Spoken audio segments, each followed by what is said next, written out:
teman-teman, perkenalkan saya Evita Nisa Amalia, NPM 2110055 dari kelas 4B Bimbingan dan Konseling Universitas PGRI Semarang, Fakultas Ilmu Pendidikan. Nah, di sini saya akan menjelaskan tahap-tahap bimbingan klasikal berbasis problem based learning tentang menggali potensi diri. Tahap awal atau pendahuluan itu dibagi menjadi 4, yaitu pernyataan tujuan, penjelasan tentang langkah-langkah kegiatan, mengarahkan kegiatan, dan tahap peralihan. Langkah kedua, ada tahap inti yang menerapkan model problem based learning atau yang biasa disebut dengan PBL. Nah, pada tahap ini ada tahap orientasi peserta didik pada masalah. Contohnya seperti saat penjelasan materi diselingi beberapa pertanyaan yang akan dijawab secara spontan oleh peserta didik. Seperti, apa yang kalian ketahui tentang potensi diri? Apakah setiap orang mempunyai potensi diri? Apakah kalian paham mengenai potensi diri kalian? Dan juga bagaimana cara-cara yang dapat dilakukan untuk menggali potensi yang ada. Yuk teman-teman, kita simak penjelasan tentang menggali potensi diri. Teman-teman semuanya sudah tahu belum tentang pengertian potensi diri? Jika belum, saya akan menjelaskan tentang pengertian potensi diri. Potensi diri adalah kemampuan diri untuk melakukan kegiatan terdiri atas potensi fisik dan mental. Nah, untuk potensi fisik contohnya seperti otot dan wajah. Untuk potensi mental contohnya seperti IQ, EQ, SQ, dan EQ.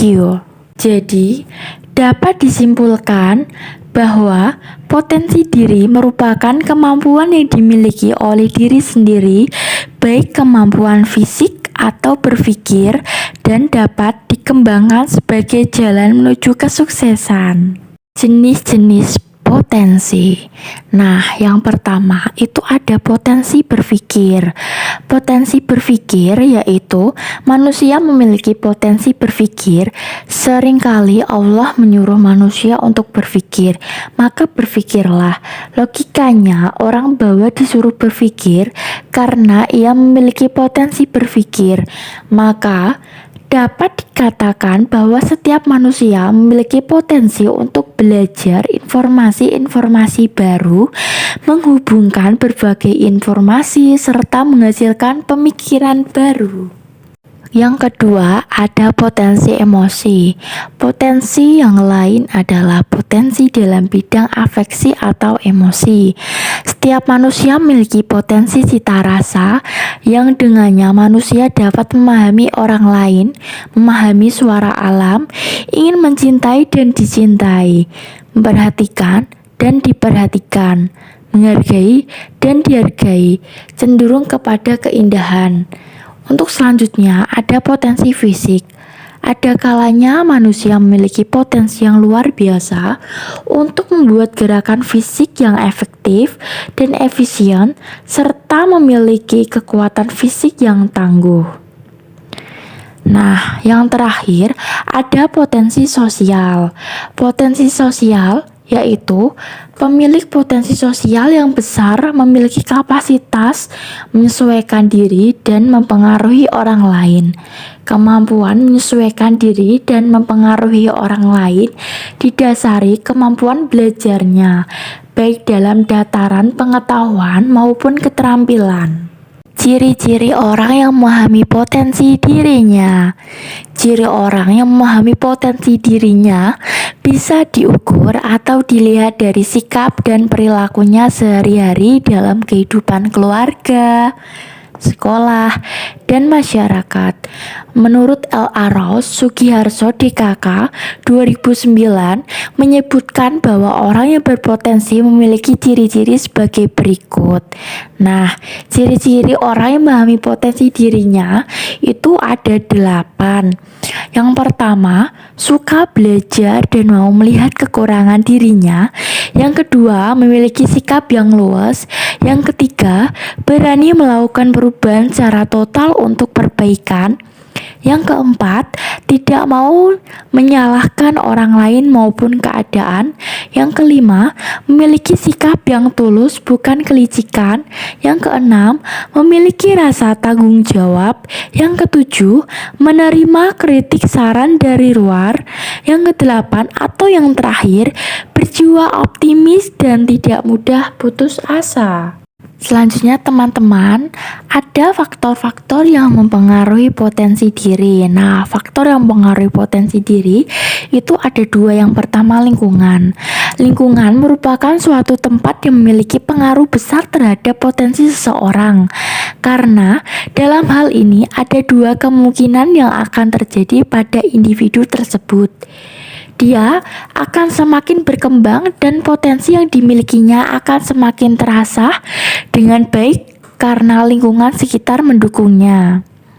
Yang kedua, individu sendiri. Nah, individu sendiri merupakan faktor yang mempengaruhi potensi dirinya sendiri.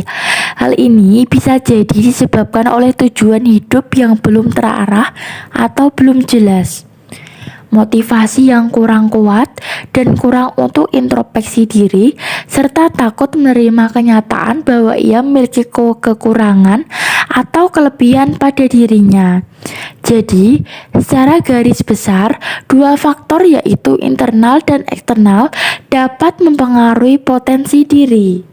Ini nih yang teman-teman tunggu-tunggu, yaitu cara menggali potensi diri. Ada 4 cara menggali potensi diri. Yang pertama, keahlian.